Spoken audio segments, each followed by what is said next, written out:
तो युद्ध लगातार गहराता जा रहा है, हमले लगातार तेज होते जा रहे हैं, लेकिन इन हमलों के बीच यूएस की फर्स्ट लेडी, यूएस के राष्ट्रपति जो बाइडेन की पत्नी का यूक्रेन आना और यूएस की फर्स्ट लेडी यानी कि जेलेंस्की की पत्नी से मिलना, ये क्या कहता है?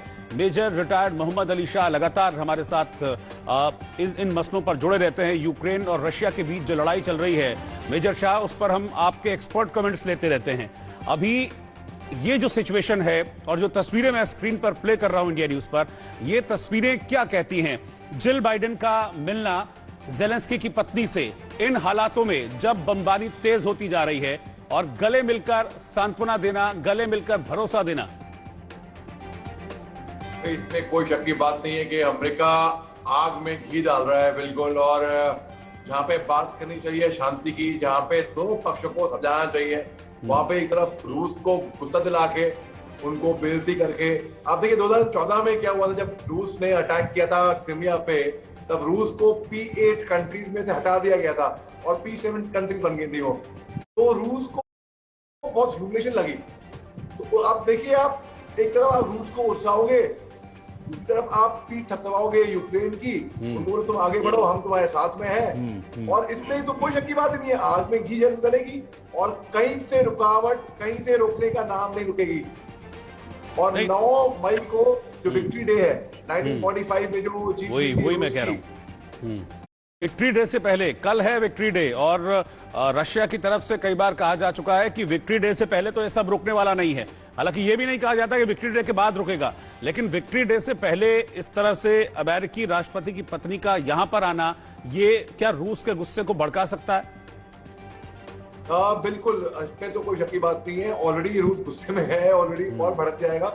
देखिए 1945 में जब 9 मई को रूस ने जंग जीती थी अगेंस्ट नाजी जर्मनी, जो अलाइड फोर्स की जो जंग थी, तो उसी के जो विक्ट्री डे मनाते हैं ये लोग। तो लोग सोच रहे थे कि 9 मई को जंग रुक जाएगी और रूस विक्ट्री डिक्लेयर कर देगा, मगर उल्टा कह रहा हूं मैं कह रहा हूं कि हो सकता है ये भी कि रूस ऑफिशियल फॉर्मल जंग डिक्लेयर कर दे यूक्रेन पे। अभी तक रूस ने जंग डिक्लेयर नहीं करी है। उनकी तरफ से ये कहना है, प्रेसिडेंट पुतिन की तरफ से, कि ये केवल मिलिट्री एक्शन है, ये केवल मिलिट्री कार्रवाई कर रहे हैं बस। तो अगर ऐसा होता है तो ये जंग और लंबी खिंचेगी रोहित भाई। और बात ऐसी है कि हम नया साल मना रहे होंगे 31 दिसंबर को, यहाँ पे रूस और यूक्रेन की जंग अभी भी चल रही होगी उस टाइम पर। ठीक है, मेजर मोहम्मद अली शाह लगातार हमारे साथ हैं। मेजर, अभी तक तो हम बात कर रहे थे जिल बाइडेन को लेकर, यहाँ तो जस्टिन ट्रूडो भी आ गए हैं। एक दिन में दो बड़े चेहरे, दो बड़े नाम, और वो लोग जो लगातार यूक्रेन के साथ होने का दावा करते हैं। बिल्कुल, इसमें कोई शक की बात नहीं। जस्टिन ट्रूडो भी आगे सरप्राइज विजिट, और वो यूक्रेन के शहरों में घूमते हुए दिख रहे हैं वहां पे। अब कुछ टाइम पहले यूके के प्रधानमंत्री भी आए थे। अब देखिए बड़े बड़े चेहरे ये दिखा रहे हैं मॉरल सपोर्ट। इन्होंने बल्कि दावा किया है 1.3 बिलियन पाउंड देंगे यूके इनको, जो कि 1.6 बिलियन डॉलर के हिसाब से हुई है।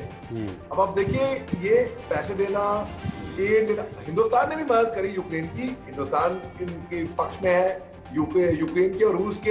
हिंदुस्तान ने कोई एक पक्ष विपक्ष नहीं रखा, एक बहुत ही बैलेंस स्टैंड रखा, और यही बात अमेरिका को हजम नहीं हो रही थी कुछ टाइम। अच्छा, मैं एक चीज समझना चाहता हूं कि जैसे पहले ब्रिटेन के प्रधानमंत्री आ जाते हैं, रूस के जो पड़ोसी 4-5 देश हैं उनके राष्ट्राध्यक्ष आ जाते हैं, अमेरिका का डेलीगेशन आ जाता है, फिर जिल बाइडेन आ जाती हैं, फिर अब जस्टिन ट्रूडो आ जा रहे हैं। ये लोग सब अगर इतने हिमायती, इतने हितैषी हैं यूक्रेन के, तो मिलकर फिर प्रेशर क्यों नहीं बनाते हैं रशिया के ऊपर? मिलकर बात क्यों नहीं करते हैं? आपने बुलराय सटीक एकदम निशाना बिल्कुल बुलराय पे मारा है आपने। यही तो, अगर ये इतने हमदर्द हैं यूक्रेन के, इनको शांति चाहिए होगी ना, ये शांति का काम करेंगे। हिंदुस्तान ने क्या किया था जब ऑपरेशन गंगा चला था, जब 28,500 बच्चे हम लेकर आए थे यूक्रेन से, तब हमने मेडिकल एड, खाना पीना, दवाइयां, हमने हेल्प के तौर पे वो भेजा। हमने हथियार, एमुनिशन, हमने फूल भेजे, हमने गोलियां नहीं भेजी। ये लोग गोलियां, बारूद सब कुछ भेज रहे हैं, और ये लोग आग में घी का डालने का काम कर रहे हैं। आप देखिए हिंदुस्तान ने एक तरफ बना के रखी है रूस से, उस तरफ बना के रखी है यूक्रेन से भी। तो हिंदुस्तान बेस्ट हुआ ना शांति की बात करने के लिए। बुलाई के कनाडा, यूके, यूएस आके शांति की बात नहीं कर पाएंगे। इजराइल, फ्रांस, तुर्की ने कोशिश करी, लेकिन कामयाबी नहीं मिल पाई इनको। अब क्या है, western powers Canada, America, UK, जब तक ये नहीं चाहेंगे जंग रुकना, तब तक जंग नहीं रुकेगी।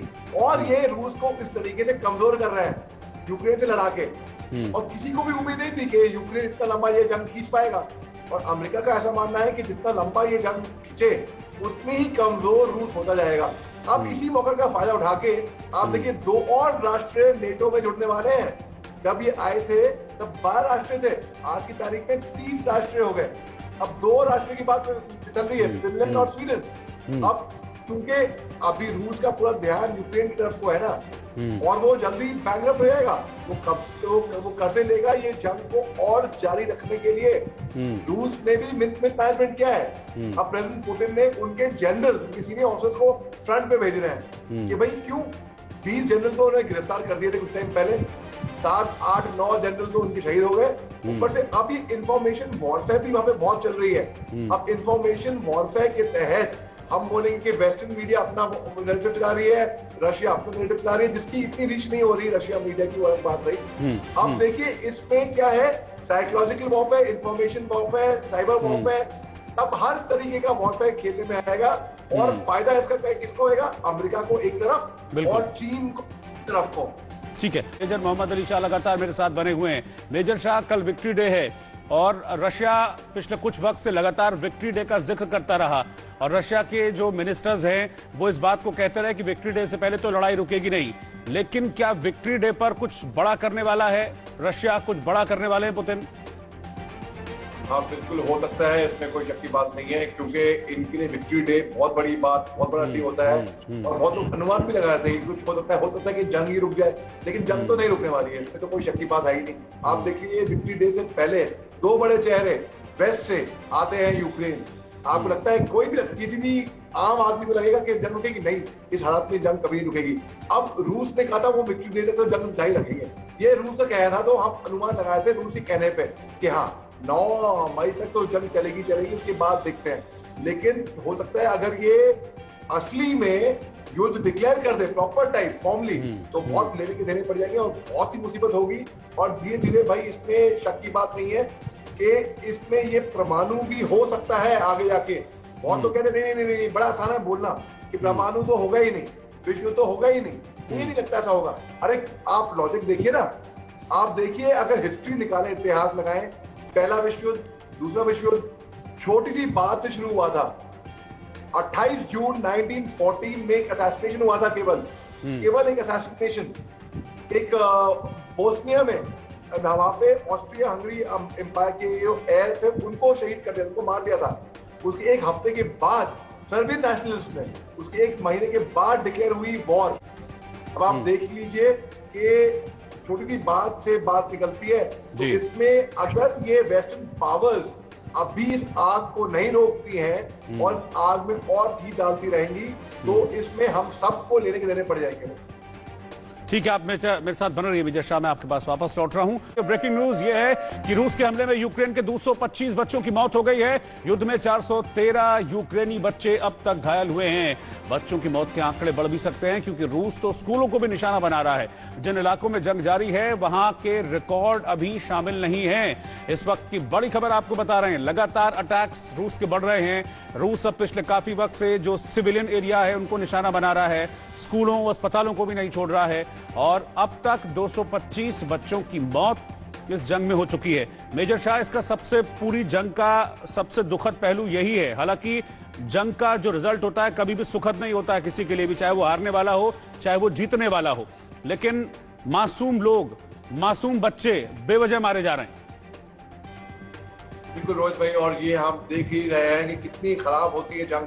अरे उनसे पूछिए जो एक फौजी जिसने खून खराबा देखा है, जिसने सबसे आगे लाइन ऑफ फ्रंट में आगे लीड किया है, जिसने अपने जवानों को मरते हुए देखा है अपनी बाहों में, उसको मालूम है जंग कितनी खराब होती है। कभी कोई भी, मतलब मैंने खुद पर्सनली खून खराबा देखा है रोहित भाई, और मैं जानता हूँ कितनी खराब होती है। और जंग के बाद क्या होता है, जंग के टाइम पे एक माँ खो देगी अपने बेटे को, बाप खो देगा अपने बेटे को, भाई खो देगा अपने भाई को, बहन खो देगी अपने भाई को, एक दोस्त खो देगा अपने दोस्त को। जो राजनीति है, बिल्कुल, हम तो उम्मीद कर रहे हैं कि कल विक्ट्री डे है, कुछ बड़ा हो, सद्बुद्धि आए पुतिन को और वो फैसला लें कि भाई अब जंग को यहीं खत्म कर रहे हैं। यही उम्मीद कर सकते हैं सर। बहुत शुक्रिया आपका मेजर शाह, साथ में जुड़ने के लिए।